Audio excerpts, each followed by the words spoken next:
all the way to Point Sal.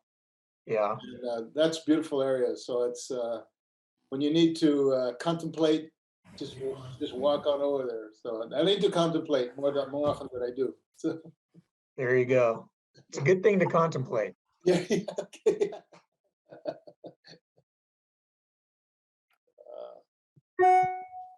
We have a group of people coming from Fresno this weekend. I don't think they can hear you. Youth group, the 107, 108, and 62 degrees over here. So they're gonna freeze. They're gonna freeze. Yeah, they're gonna freeze us right. All right, we good? Everybody can hear? All right, we'll do this over again. I pushed one button and the other button didn't go live because it wasn't on yet. All right, we're gonna try this again.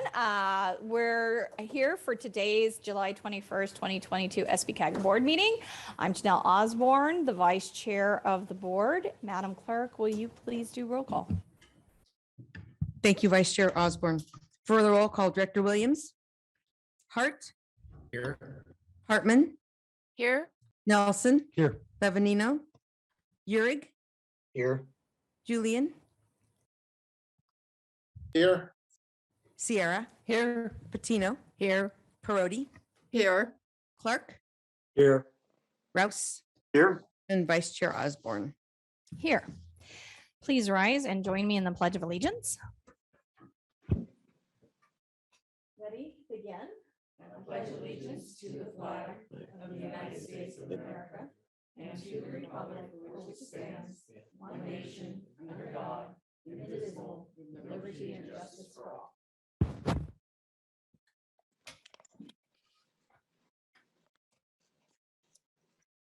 Madam Clerk, is there any housekeeping we need to do today for the hybrid meeting? Yes, I'll do some Zoom reminders for everybody. Just a couple of Zoom reminders for all the panelists. Please remember to mute your mic when not speaking. If you'd like to comment, please use the raise your hand button. If you are an attendee, you will be in listen only mode. All attendees will remain in listen only mode unless unmuted by SBCAG staff to provide public comment. Comments from the public are limited to 3 minutes per speaker. The public will not be able to share their video or screen. When public comment is called on for an agenda item, attendees may use the raise your hand button to express desire to provide public comment for that item, and you will be unmuted when it is your turn. Those calling on the phone can dial *9 to raise your hand. And just for the record, there is no in-person Santa Barbara testimony today. That meeting room is not available. So your public comment options are here in Santa Maria or via Zoom. All right, thank you. So our first item is general public comment. Was there any public comment on matters not on the agenda, Madam Clerk? Vice Chair Osborne, we received no requests for public comment or any requests prior to the meeting for public comment. Thank you so very much. Next item on the agenda is the consent calendar. Is there any director who has an item they'd like to pull from consent calendar? Madam Clerk, is there any public comment on consent calendar either now or prior to the meeting? Vice Chair Osborne, we received no prior request for public comment. Is there any board discussion or questions for consent calendar? I'll move approval of the consent calendar. This is Director Hart. Director Sierra seconds. So we have a motion and a second. Roll call vote, Madam Clerk, please. Director Williams. Aye. Hart. Aye. Hartman. Aye. Nelson. Aye. Bevanino. Urig. Aye. Julian. Aye. Sierra. Aye. Patino. Aye. Parodi. Aye. Clark. You're not here? Aye. Thank you. Rouse. Aye. And Vice Chair Osborne. Aye. Motion passes 12-0. Thank you. Item number 5, Madam Clerk, would you please read that into the record? Certainly. Item 5, broadband technical assistance application. 5A, direct staff to apply for a local agency technical assistance grant to implement the broadband strategic plan. 5B, authorize the executive director to sign a notarized affidavit agreeing to comply with the terms of the grant. And we have Margie Kern to do the staff presentation. Yes. Floor is yours. Madam Chair, members of the board, Please bear with me. We had some vacations over the past month, so I'm on deck because of that. I just want to let you know that we have an opportunity to apply for a grant to pursue the implementation of the Broadband Strategic Plan.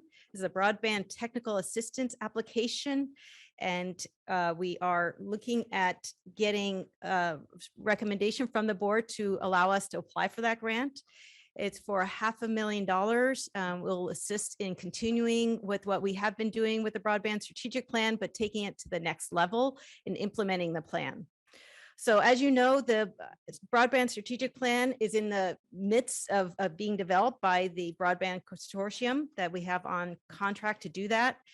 We intend to identify the region's current strategies, or assets and gaps in the system that we currently have, and identify where we can fill those gaps and to meet our disadvantaged communities. And we will work out, identify projects to build out the broadband network, and also consider various governance scenarios to continue the work moving forward. So this grant will give us an opportunity to pursue those governance opportunities. Whether or not we want to form a joint powers authority for broadband is up to you all and to the board and to our member jurisdictions moving forward. So we would need some staff support to support that effort as well. I anticipate, as well as consultant services, maybe a professional facilitator and or legal services to identify all the terms of that joint powers agreement moving forward and to facilitate the approval of that joint powers authority.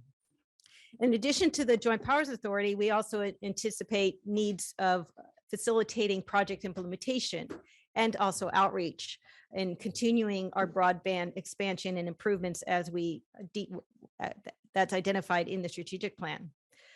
So with that, I do have Dr. Bill Simmons on the line to support me and in any questions that you may have about broadband, what we're doing and how it's going. But today I'm asking for your approval to submit this grant and authorize me to sign a notarized affidavit agreeing to comply with the terms of the grant pursuant to this opportunity. Thank you for that. Any questions of staff by the board? I've got a quick question. In reading it, it said all member jurisdictions are eligible to apply for their Yes. own grant. Yes, I If thank you that's for bringing needed. that up. Yes. Did We're- you want not only support for CAG to move forward, but did you want each jurisdiction? They can. And so we're encouraging that. It could pay for your staff to participate in this process. So this grant opportunity is through the California Public Utilities Commission. Anything under 500,000 is an administrative decision at the staff level. So that's why we're only applying for that amount. So if you apply for anything above that, it would need to go to the commission itself for approval. So we're encouraging all jurisdictions to apply if they feel the need to support their staff efforts in moving these things forward. I have assigned to my staff to present an item at the next technical planning committee meeting or technical advisory committee meeting to allow jurisdictions to know about this opportunity. So we're encouraging anyone to apply if they think they need it and if they want to obtain these funds. Thank you. So thank you for bringing that up. Director Nelson? Yes, thank you. Follow up on Director Sierra's question. Mhm. My understanding is that there's a limited pool of funds, Correct. as we go through this process. And is it going to be competitive? Will we be Yeah. competing against ourselves? I know it seems like regionally, we're all kind of committed to working together on through SBCAG. And as if other jurisdictions end up applying, would that hurt our chances of getting the full amount for SBCAG? I don't think so. Okay. I think it's a rolling application. There's no deadline.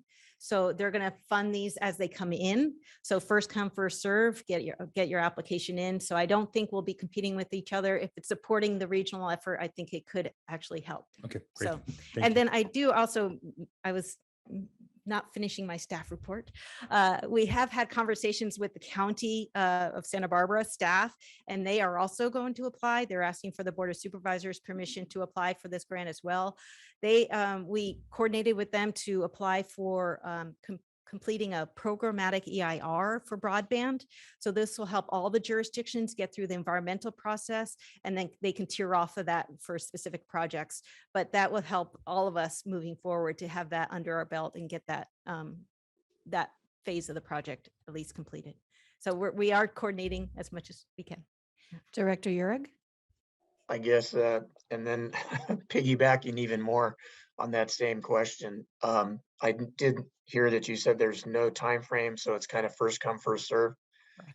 Correct. And noticing that the county did apply for that, which you just followed up on, is there anything that you would like the cities individually to try to apply for, so we are not competing against each other? Yes, I mean, I don't think I can answer that question right now. Maybe Dr. Simmons can answer that question. I have not seen the results of the plan. So if there's specific projects in your jurisdiction that may warrant some additional staff work at this time, that's what I would apply for. So we'll have that strategic plan draft in the next month or so. And I'm trying to look at Dr. Simmons on the Zoom to see if he has his hand raised. Hint, hint. I can certainly address it if Okay, you'd like. okay, great, thank you. Yeah, ahead. We've been passing the word over the last couple of weeks. It's only been notified now about 3 weeks and letting everybody know, but there is a sense of urgency. If you take the $50 million that has been allocated, you divide it by $500,000, you get 100 awards. And obviously there's more than 100 cities in the state of California. And so you're going to reach some level of capacity when you hit that number, and assuming everybody's going to be going after about $500,000 each. We feel it's very strategic the way we're approaching it in Santa Barbara County. We're looking for a letter of support from all of the cities for the regional effort for both the application from SBCAG as well as the application for the county. And so when we submit those applications, they'll have that letter, it'll have the signatures, hopefully, of the cities as well, talking about the regional effort and building a case for the unity of the region on behalf of all. And so we think with that letter, it's going to rise these applications up to the top of the deck.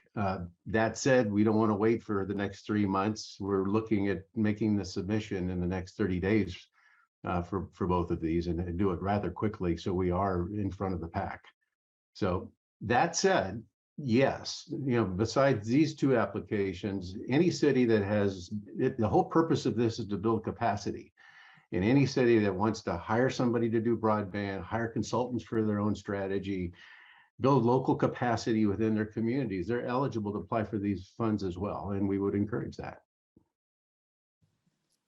Director Rouse? So Margie, will there be a memo forthcoming from your office for our administration or from Bill or anything like that, so we can to trigger this at participation by these individual agencies? We will be reaching out for the support letters, if that's what you mean, or. Right, and yeah. just, just basically the application process, or whom to address it to, and the timing and all that kind of thing. Yes, we're going to present that to the Technical Advisory Committee, Transportation Technical Advisory Committee at their meeting in August. So that's the first Thursday in August. So all that information will be presented to them at that time. So I can give my staff a heads up that this will be Yeah. forthcoming. Okay, Yes. thank you. Mhm. Director Hartman. Director Hartman, you're muted. Yes, had to turn my video off because of unstable internet. Appropriate for this topic. I was just curious about the North County Econ Alliance and Tribe grant that they got.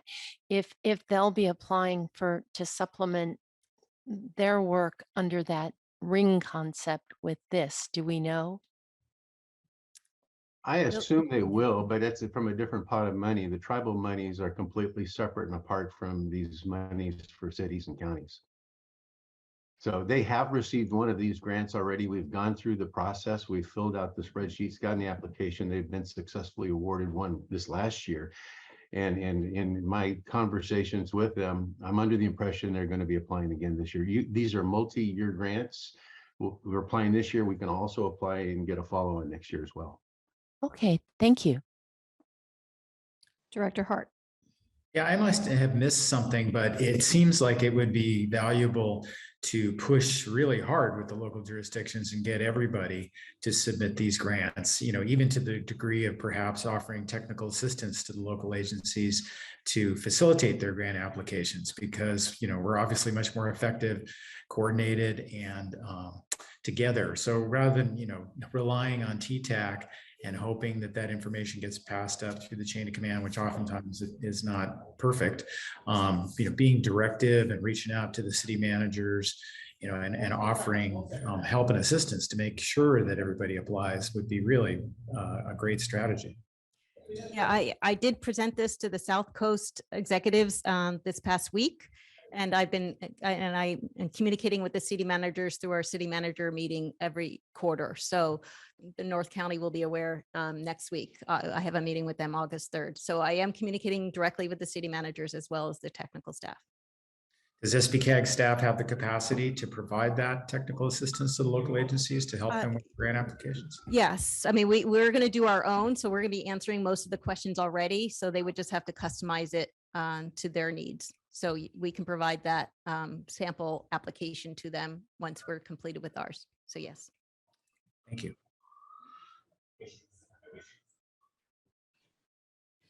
All right. Seeing no other questions from the board to the staff, are there any public comments on this item?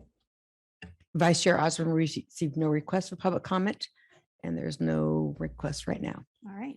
Thank you. So if there's no further board discussion, I'd entertain a motion in a second. Director Yurig will make a motion to follow the staff's recommendation. Second. All right, motion in a second. Madam Clerk, roll call vote, please. Director Williams, Aye. Hart, Aye. Hartman, Aye. Nelson, Aye. Savanino, Yurig, Aye. Julian, Aye. Sierra, Aye. Patino, Aye. Perotti, Aye. Clark, Aye. Rouse, Aye. and Vice Chair Osborne. Aye, Motion passes 12-0. thank you. Madam Clerk, would you please read item 6 into the record? Yes, item 6 is Santa Claus Lane Bikeway.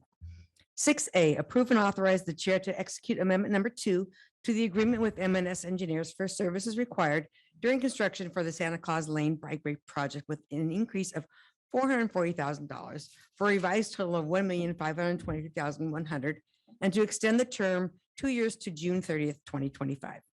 6B, approve and authorize the chair to execute an agreement with the Kachuma Resource Conservation District to mitigate for wetland impacts in the amount of $626,953 with a period of performance through July 31st, 2027.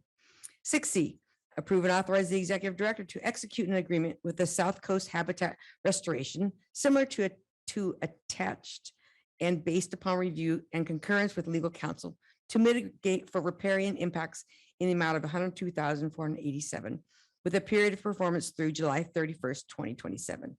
And finally, 6D, approve and authorize the chair to execute cooperative agreement 050397 with Caltrans for the construction phase of the Santa Claus Lane Bikeway.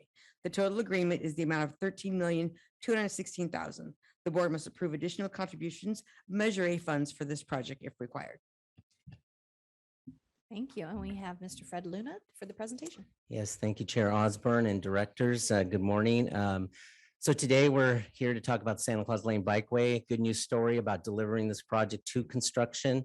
When we get that close to construction, there's obviously commitments of funding that are needed. And so today's board action is several agreements that are necessary to both put in place the professional services, the mitigation requirements, and the construction funding commitment that's needed to deliver this project.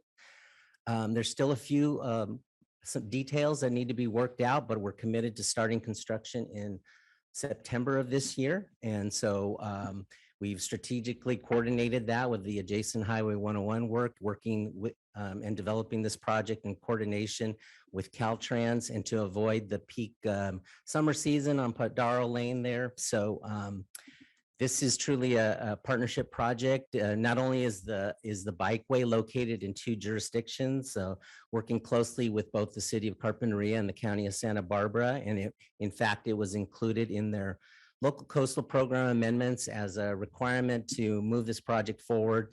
And with that commitment, we applied for funding in 2018, as you recall, through Senate Bill 1, and we were able to achieve funding through the Solutions for Congested Corridors program, which is being augmented with some local funds to get that project to construction. To embark on our public outreach, we also have a new logo for the project. We'll start using that, and you can see that on the front cover slide here, and we'll start using that on our materials as we go out and talk to the public. As I mentioned before, this map shows the location of the project. I'm not sure if I'll be able to point that out on here, but it's in relation to Highway 101 segment 4A, which is the one in the dark. I believe that should be purple, and 4B is the orange color. So there is a adjacent segment of along the 4B and 4A segments. So 4B is entirely in the county of Santa Barbara, 4A is in the city of Carpinteria. The bikeway will connect between those two areas. And so this shows you in relation to the other improvements that are going on the freeway in that same area. The purpose of the project is really threefold: to improve bicycle and pedestrian connectivity through a more direct route. Right now, travelers that want to come from Carpinteria to enjoy the beaches on Padaro Lane have to go inland and then go on Via Real and then cross back over. So this provides a more direct connection, about a half a mile. It'll reduce that out of direction travel by about a mile. It also completes a gap in the California Coastal Trail. It's a project that's been in local planning documents for many years, including the county's comprehensive plan and general plans at the city of Carpinteria, and specific bike and ped plans that have been adopted, and the California Coastal Trail Plan. That's a statewide plan for the California Coastal Trail Network. It will enhance and improve coastal access, and thus it was important and critical component of the local coastal program amendments that were approved both through the local jurisdictions and the California Coastal Commission. So the project starts in the city of Carpinteria on the east end at Estero intersection, which is about, it's the first major intersection as you get off Highway 101 on Carpinteria Avenue. And then it'll extend up to the north or to the west to Santa Claus Lane, runs right along the freeway. You can see the Carpinteria Salt Marsh. You can also see the Union Pacific Railway. So we're really threading a bikeway in between a lot of constraints here. And so I'll get into that in a second related to the mitigation requirements. And adjacent to the 101 freeway, the Class 1 is a separated facility. So there'll be physical barriers for safety protections between the Class 1 facility, similar to what exists out on the Muscle Shoals Bikeway or the Santa Maria River over the Santa Maria River Bridge, similar to that. So the bikeway will be overlooking the Carpinteria Salt Marsh, and it does avoid UP right away. And so that was a critical component for the design team to avoid having to take any right away from the railroad. And it required some special construction techniques, did result in some increased construction costs, but we were able to deliver the project on time.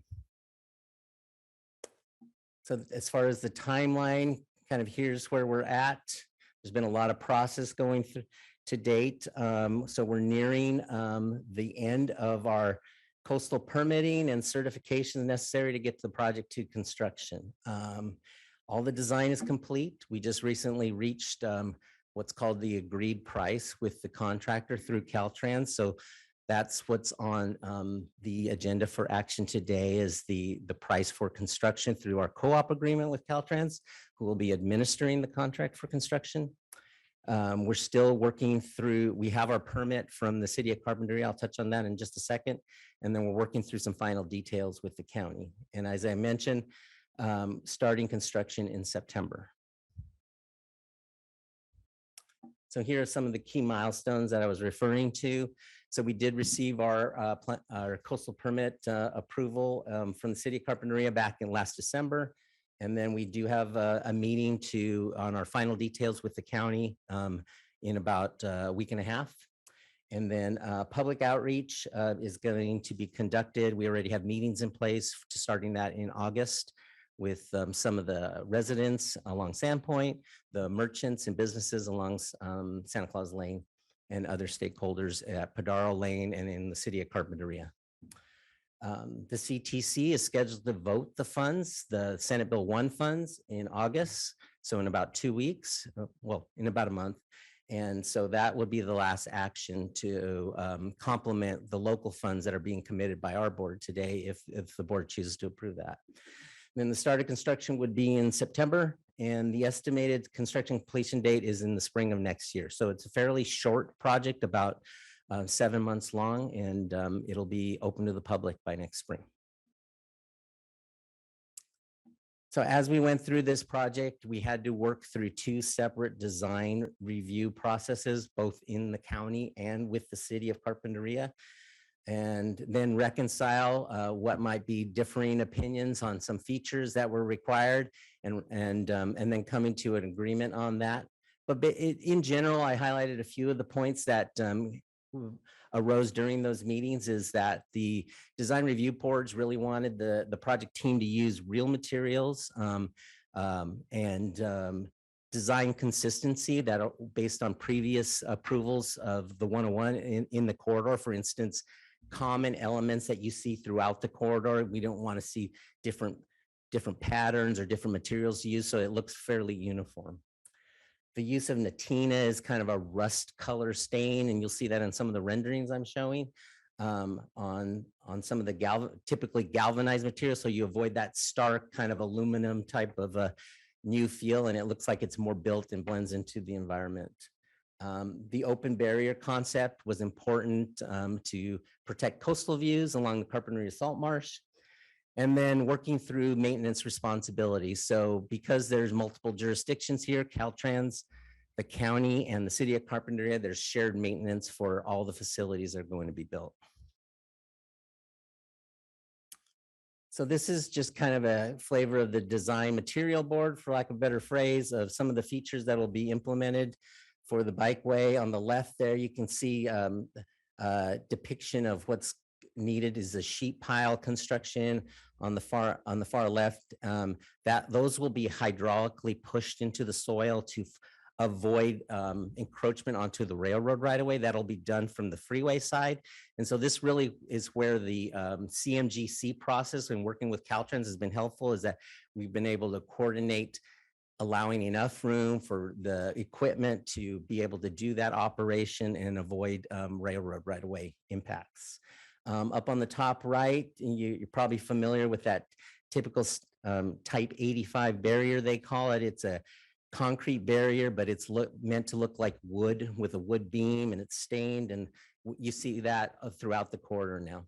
And then on the bottom, just use of some cobbles in some of the raised median areas. So those are typical throughout the corridor and will be used on this project. So right here, the next few slides just show a few quick renderings. This is a rendering from what it would look like from the path itself. You can see that type 85 barrier on the left, and then adjacent to traffic, the path will be approximately 12 feet wide, and then there'll be a railing on the railroad side, and you'll still be able to have those coastal views over the Carpinteria Salt Marsh.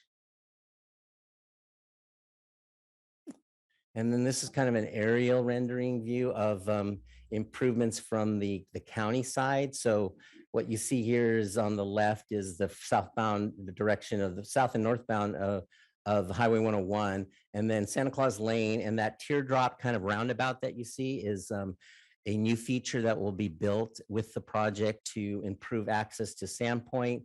There are residents that, as you cross the tracks through a private crossing, that live down there. And then it'll allow for commercial vehicles that are serving the businesses there to circle around and come back, or they can just get on the freeway there. And that'll be like one of the first components of construction that'll be done in September. And then this is from the Carpinteria side. So this is Estero Street, the intersection there. So working with the city of Carpinteria and their Public Works Department, adding some improvements. You can see here on Carpinteria Avenue, they already have Class 2 facilities. So building that transition and for accessing to the new Class 1 bikeway, which is on the left side of this. So there'll be a crossing there, and then signs for the coastal trail will be built, and then some bulb outs to make it safer and to calm traffic in that area. So because I mentioned earlier that this project is built right between the freeway, the railroad, and in areas that was previously a ditch that has been considered a wetland habitat and riparian habitat. There was a number of permits that were required in addition to securing coastal permits for the project. So we were required to mitigate for impacts to both wetlands and riparian, which is vegetation that grows in wet areas. Some of the other results of our coastal permits is installing interpretive signing that talk a little bit about the Carpinteria Salt Marsh, developing a traffic management plan on how we're going to work with the local businesses and make sure that pedestrian and bike traffic is coordinated through the area and such. And then working with the community to inform them of the construction work. And the last thing is coordinate with an adjacent project that's being implemented by the county at the Santa Claus Lane streetscape. So our regulatory permits require that we need to mitigate for wetland impacts, both permanent and temporary. And two of the agreements that are on for approval for the board today address that. There's two specific approaches that we have in two different areas. There's not enough room both on the project site or even within the 101 corridor to mitigate for the impact. So we have to look at off-site locations. So that's the proposal that's before the board today. So as we transition out of design and into construction, just wanted to highlight that SBCAG was the lead for the design phase using consultants, and Caltrans provided oversight through a co-op agreement. We had the benefit of having Granite Construction provide overview through their construction manager role under CMGC.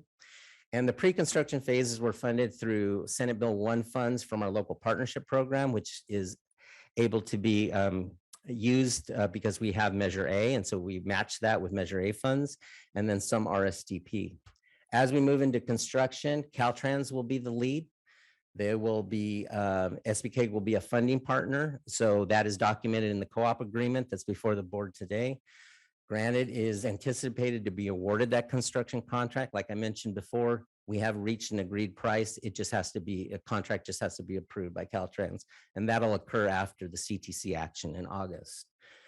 And that funding from construction would be coming from congested corridors, another Senate Bill 1 program that where SBCAG and Caltrans received money in 2018. And then Measure A will complement that along with some RSTP funds. So the board actions today are threefold. First, we're asking the board to approve a contract amendment with M&S Engineers. M&S is the designer of record. They've been on board through the environmental and design phase directly in contract with SBCAG, and they will be on board through construction, reviewing requests for information that come through construction, reviewing potential change orders, and providing that support during construction. They will also have a subconsultant providing some monitoring support for the mitigation requirements that I mentioned. And then two specific agreements that are listed for board action today are one with the Kachuma Resource Conservation District for wetland mitigation in the salt marsh. That's an ongoing program administered in association with UCSB. And then another one with South Coast Habitat Restoration, also ongoing riparian restoration work in Carpinteria Creek. And then finally, a construction co-op agreement with Caltrans to allow for Caltrans to take over, administer the contract, commit the funds to build the project, and have SBCAG's role being providing those associated design support services during construction. So that concludes my presentation, and I'd be happy to answer any questions. Thank you, Mr. Luna. Do we have any questions for staff? Director Nelson. That's all right. Your light was on. I wanted to give you the opportunity. No one online? All right. Do we have any public comment on this item, either now or before the meeting? Vice Chair Osborne, we've received no request for public comment. All right. If there's no further board discussion, I'll entertain a motion. And oh, did we have somebody show up? All right, Director Williams, welcome. Thank you. I just want to say this is going to be an incredible project for both the people of Carpinteria Valley, but also people for the whole region, and appreciate Caltrans and SBCAG's partnership with the county on it. With that, I'd love to move staff recommendation. All right, we have a motion I'll second. and we have a second. And roll call vote, Madam Clerk. Director Williams, Aye. Hart, Aye. Hartman, Aye. Nelson, Aye. Lavanino, Eurig, Aye. Julian, Aye. Sierra. Hi, with a quick comment. Sure. This has got to be one of the smoothest ones we've gone through on the corridor. Is that correct? There's a lot in the closets, Director Sierra, that I didn't mention today, but we're just happy that we could get it to construction. Good job. Good job. Aye. Patino, Aye. Parodi, Aye. Clark, Aye. Rouse, Aye. and Vice Chair Osborne. Aye. Motion passes 12-0. Thank you so very much. Next item on the agenda is 1-minute reports. Do we have anyone who would like to share? Vice Chair Osborne, Director Parodi. Director Prodi, you have the floor. Thank you, Chair. I'm excited to announce that the City of Goleta is planning an event for the unveiling of the city's first solar photovoltaic project at City Hall. We're calling it the Monarch 1. Sounds like a spaceship or something. It's very cool. And it will be Wednesday, the 27th at 10 o'clock at City Hall. And we're having a green ribbon cutting, and it will take place in the parking lot. And we hope people will come and experience and see our new project. And we'll have speeches from a few elected officials. The Monarch 1 solar project will supply nearly 100% of City Hall's energy usage with clean, renewable energy produced on site. And the Monarch 1 is wired to be microgrid ready and includes pre-wiring for 6 electric vehicle charging stations to be installed in the near future. So yeah, that we're very excited. We'll have that unveiling. Also, I'm sure that you've all heard the city has hired our new city manager, Robert Nisbet, and I look forward to welcoming him to the good land. He's city manager from Half Moon Bay. So we're excited to get going with our new city manager. September 1st, I believe, is his first day. And that's their report. Congratulations on finding your city manager. Director Rouse. Yeah, we've managed to successfully irritate all of our residents by tearing up all our streets at the same time. We're doing a lot of work everywhere, a lot of safety improvements. And our ATP project updates are we're working on the downtown De La Vina buffered bike lane, safe crossings project, and that should be done by the end of August. And the other safety crossing enhancements are installed ramps at De La Vina between Cannon Bernardino and Haley Streets, and the buffer bike lane will be installed in August. We have a thing called the Eastside Community Paseos, which is an interesting name for a bike lane, by the way. And that began last week, and we'll be doing their crossing improvements in front of Santa Barbara Junior High, Aliso Street, and the future Bike Boulevard or Bike Friendly Street will begin this fall. At the end of the month, we'll be taking on a new consultant for the State Street master planning project. So that'll be coming up by the end of the month. Thank you. Thank you. Any other directors online? Director Eurig. Director Urick. Thank you, Chair. Just real quick, we had this past Monday, part of our general plan. It was a public workshop for the possible promenade that may be coming into downtown. There were 6 options that are available. So we had that for our first workshop. It will be going to our general plan advisory committee for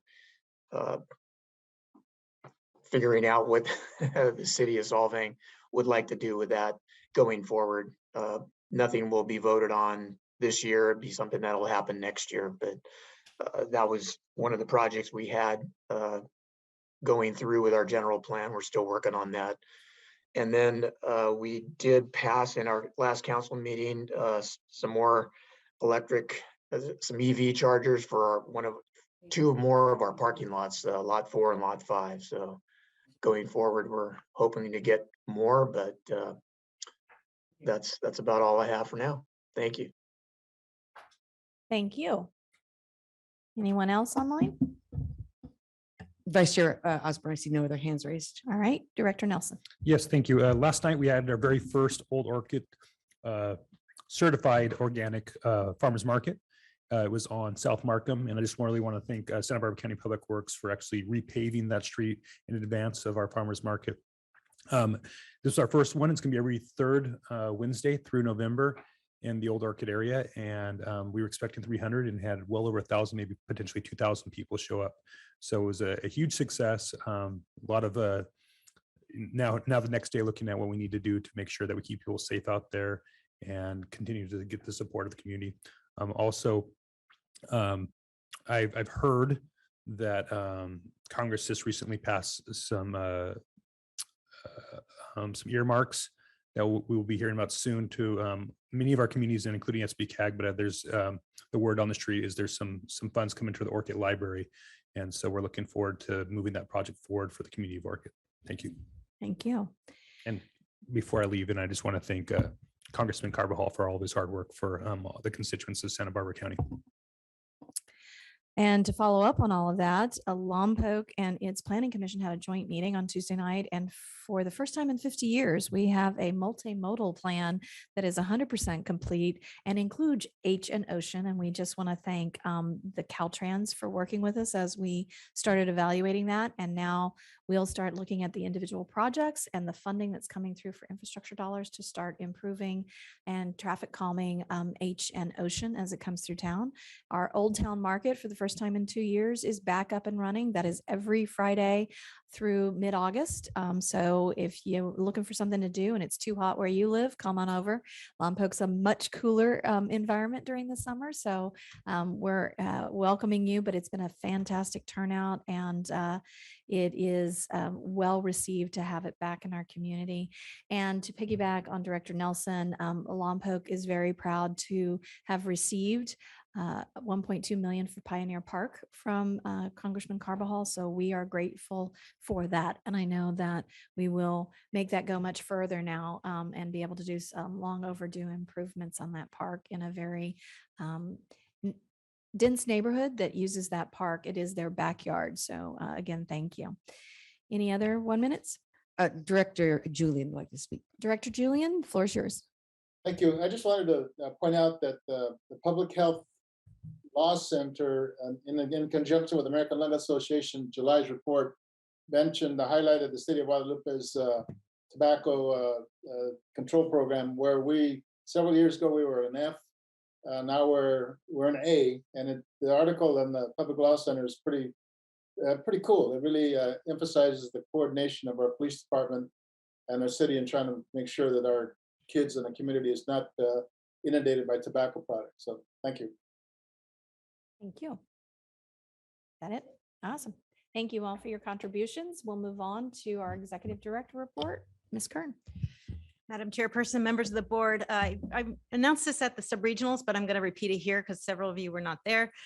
We received some news last week. Caltrans staff informed us that the US 101 multimodal corridor has been recommended to move forward as a Caltrans joint application for the SB1 grant programs that we're applying for this fall. So this is huge. This gives us an opportunity to be at the front of the line with this joint application, as well as be eligible for other pots of money that we are currently not eligible on our own. So we're negotiating how that application will be submitted and where we can jointly join our efforts in asking for those funds. And Sarkis Kachek and Fred Luna and Lauren Bianchi Clemen are instrumental in getting us to where we are today. So I continue to thank the stars for my all-star team that we got on this, on moving this forward. So thank you for that. And then Director Nelson alluded to, we were part of the DOT funding bill that passed yesterday out of the House.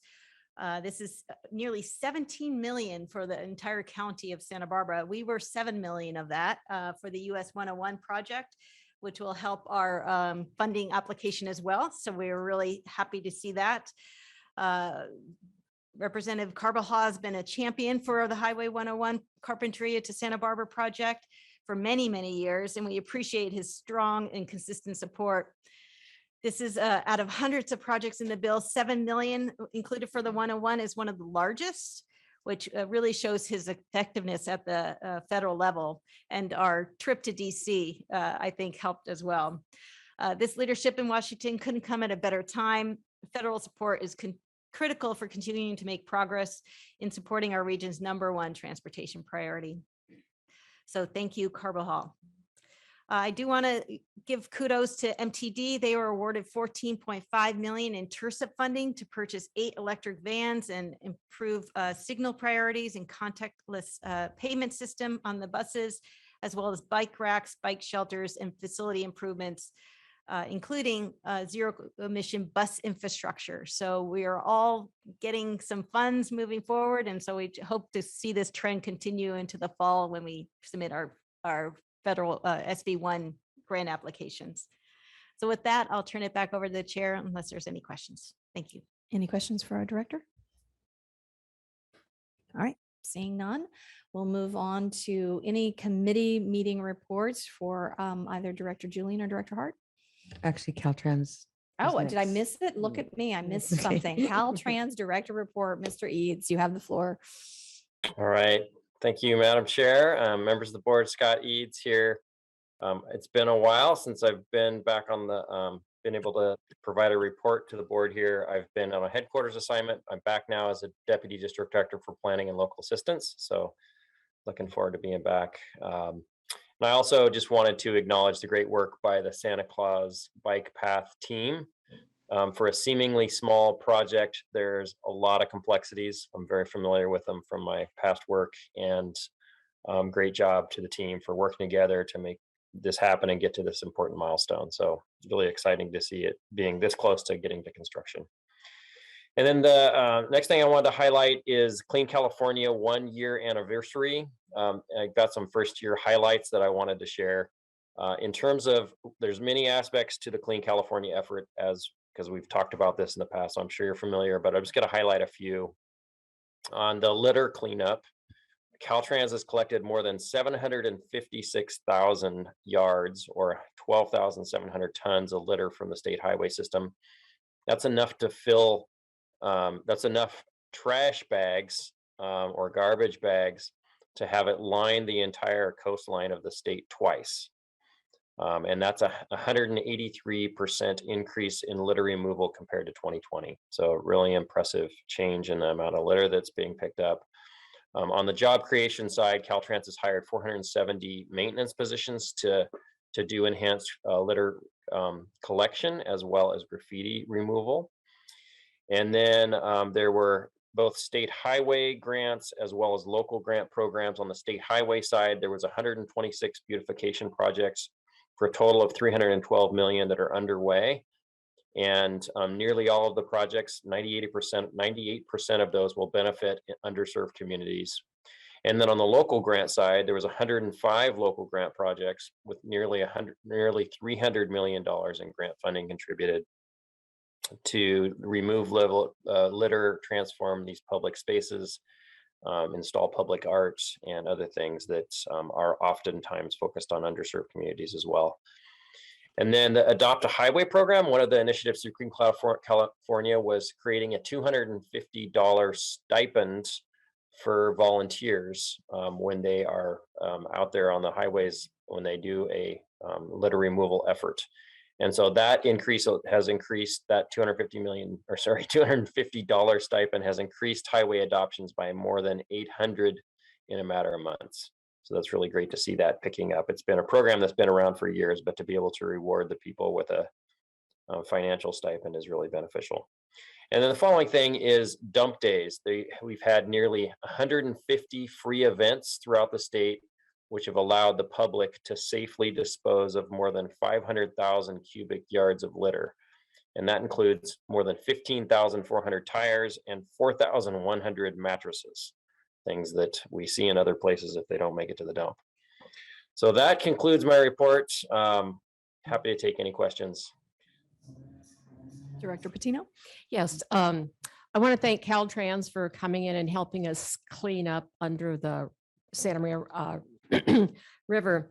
However, what happens is, again, we clean up part of the river, and with the help of San Luis Obispo County and the sheriffs from San Luis, flood control from Santa Barbara, but we clean up and the people then go under the bridge. And then Caltrans came in like about 2 weeks later and cleaned up, and then they come back to the river. So again, it isn't coordinated. I am getting more and more emails. I got one yesterday from the manager of In-N-Out talking about how, and you can't control this, but the homeless people coming into In-N-Out and causing disturbances, one man starting a fire outside, and all of the junk that's left around there, then the cleanup. We cleaned up and we got 200,000 pounds of trash on that week that we did that. And that was minus the metals and the glass. So somehow we have to figure out how to get coordinated to get ahead of this.